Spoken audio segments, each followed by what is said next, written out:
Hey guys, welcome to a new movie review. Today I'm going to be reviewing the new Inarritu film, The Revenant. Inarritu recently, well not recently, but last year, well even last year, I mean by 2014, he won Best Picture for Birdman, which he also won tons of other awards for at the Academy Awards. And this is his new film, The Revenant, which is also up for some Academy Awards, and it might very well win some of those Academy Awards. So, in The Revenant, you guys, this film, unlike Birdman, is based off a true story, and it's about a fur trapper named Hugh Glass. And while they're out, getting furs for the market during the 1800s, Hugh Glass gets attacked by a grizzly bear, and his fellow fur trappers leave him for dead. They don't want him to be alive. They want to go back to, they found their furs and they're ready to go back home. They're trying to find their way back home. And so they leave him for dead. They don't want him in the group anymore. And somehow, someway, Hugh Glass manages to survive this grizzly bear attack. And he remembers exactly the fur trappers who did this to him and the people who he should go after as far as revenge goes. And I don't want to get into further details because those might be spoilers, but he has his eyes set on revenge on those who left him for dead with this grizzly bear, and he has to survive out in the wilderness to seek his revenge. So overall, guys, I really like The Revenant a lot. I thought compared to Birdman, which is really only the two Inarritu films I've seen, I think his full name is like Alejandro Gonzalez Inarritu. I think that's his full name. I completely apologize if that's completely wrong. But I liked Birdman a lot, don't get me wrong.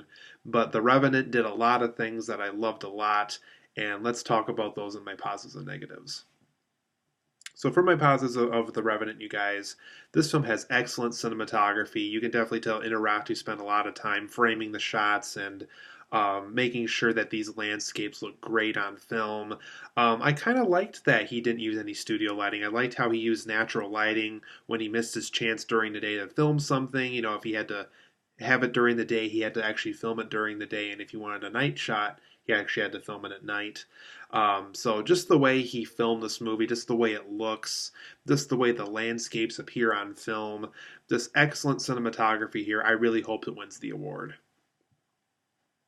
Besides this being an expertly shot film, I like how this film makes this entire film production look curious and challenging. It's challenging because not only does the cast and crew have to be up and around on certain days and getting certain shots and scenery set up to make these scenes work, but the fact that they had to do this in the harsh cold and they had to get things that aren't really easy to have on a set, and just, choreography that has to be perfectly spot on or else it's not going to look right on film.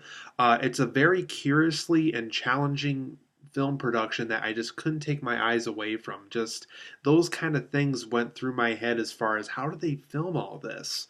So there's things like that throughout this movie that really keep your interest just on production wise alone, not even just the excellent story that's being told here, but it's a very curiously made production that it makes me like the film more just because it is such a curious production.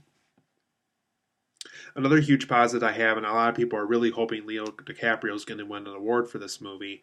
But what I was really impressed with, and why people should be anticipating an award for Leonardo DiCaprio for this movie, is because Leonardo DiCaprio gives a great physical and a great acting performance in this movie. It's not a very dialogue-driven movie, but that's okay. The Revenant really doesn't need to be dialogue-driven. So much of the story is told through visuals that it really didn't need a lot of dialogue in order for it to be told. And I mean, there's dialogue here. It's not like a Terrence Malick film where there's hardly any dialogue at all. But, there's dialogue. It's not, like I said, but it's not like the key focus of the movie. But I think what really wowed me the most about Leonardo DiCaprio in this role, even if it's not like quote unquote his best role he's ever done, is just how physical it was. It was his most physically demanding role he's ever done, even more than Wolf of Wall Street, which was also a very physically demanding role too for those who saw that. But this is a physically demanding movie in the sense that they had to get the grizzly bear shots to make it look believable. The fact that they had to do this in the harsh cold. There were shots where he just got really badly hurt in one second, and then the next second he has to go up and run away from something or ride a horse to get away from something. It's just a very physically demanding role that really requires a good physique to pull it off, and Leonardo DiCaprio really pulls it off great here. Another thing I love about this movie, and you can see why a lot of my compliments are very similar, and there's kind of a reason for that. And that my next positive goes to the fact that The Revenant is very much an experience. It's an adventure of a movie. It really much is. We start at one place with Hugh Glass, and we just follow him on this adventure. We follow him through this experience. It's might be hard to look at times. It might be it might look painful at times too for this adventure, but it's an experience. It's an adventure. It just it's just a wowing experience that Inarritu has made here. There's also some great wide shot action scenes here. One thing that Inarritu did that I think a lot of action film directors don't do these days is making these action scenes feel like wide shots. George Miller actually did this recently with Mad Max Fury Road, which also is up for an Academy Award.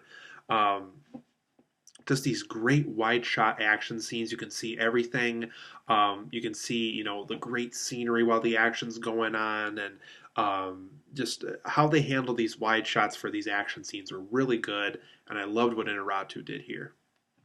Now for my negatives of The Revenant, because it's not a perfect movie, but like you've just experienced here with my other compliments, it's a expertly made movie. Don't get me wrong, but there's a few little nitpicks I have with it. Let's go over them. So for some of those negatives, I thought some of the character details felt a little inconsistent. There's one character I won't spoil, but I feel like they completely turned his character around at one point just for the story to progress and just so it's not Tom Hardy doing all the villainous stuff the whole movie. But there's one character that kind of switches around temporarily and then later becomes that same character again later on in the movie, but I felt like they did it just to progress the story along, and like I said, just so it didn't make it look like Tom Hardy was the only villainous character of the movie. Just some really inconsistent character details like that, and even with this other character that Tom Hardy appears with in other scenes in the movie, there's scenes that don't really feel consistent with him either, and so maybe as far as when it's not focused on Hugh Glass, the film kind of feels a little inconsistent at times. Another negative I had was because Leonardo DiCaprio was so great in this role and because this film is so important and it's so important to the film's success, when we really weren't focused on him, when we were on scenes that, this kind of goes back to my earlier negative, when we go back to those scenes that really aren't about Hugh Glass, but they're about the other characters and, Inarritu developing those other characters, it just it wasn't as interesting. It didn't feel as focused. I didn't really care about those characters as much as because they were so horrible and cold and not really, well-hearted like Hugh Glass was. Um, I felt like the script was so successful with Leo DiCaprio in this role and in this movie that by the time we got to these other characters and they tried to focus on them, I just didn't care about them. And this is a film too. I feel that feels really lengthy. It is 2.5 hours. We've had longer films this year, like The Hateful Eight, which was 3 hours. But to me, The Revenant does feel a little lengthy, and that's coming from somebody who really liked the movie a lot. But it's a very long experience. It's a very because some of these scenes are very hard to take in. It does feel lengthy, and because we get so many of those hard to watch moments, because of the length it's a little wearing. It feels worn down a little bit, and it wears us down as viewers as a result too. But overall, I'm going to give The Revenant a 9 out of 10. This is an excellent film, obviously, with great cinematography. It's expertly shot. It's a curiously made production that I'm always, even to this day, still curious about. It's a great physical performance from Leonardo DiCaprio, and it's a great acting performance for Leonardo DiCaprio. It feels like an experience, it feels like an adventure, and those action scenes had great wide shots, views of them.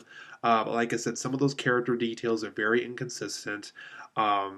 Without Leonardo DiCaprio in certain scenes, some scenes just fall apart with characters that I just really don't care about. And the film does feel lengthy, and I think that's what's going to wear the film down itself and wear the viewers down while they experience the movie. So 9 out of 10 for me. This is an excellent film. I highly recommend it. It definitely deserves all these nominations that we see here at the Film Academy Awards coming up soon. So excellent movie. Be sure to see this movie. I personally think it's better than Birdman, just me personally though. 9 out of 10. Excellent movie.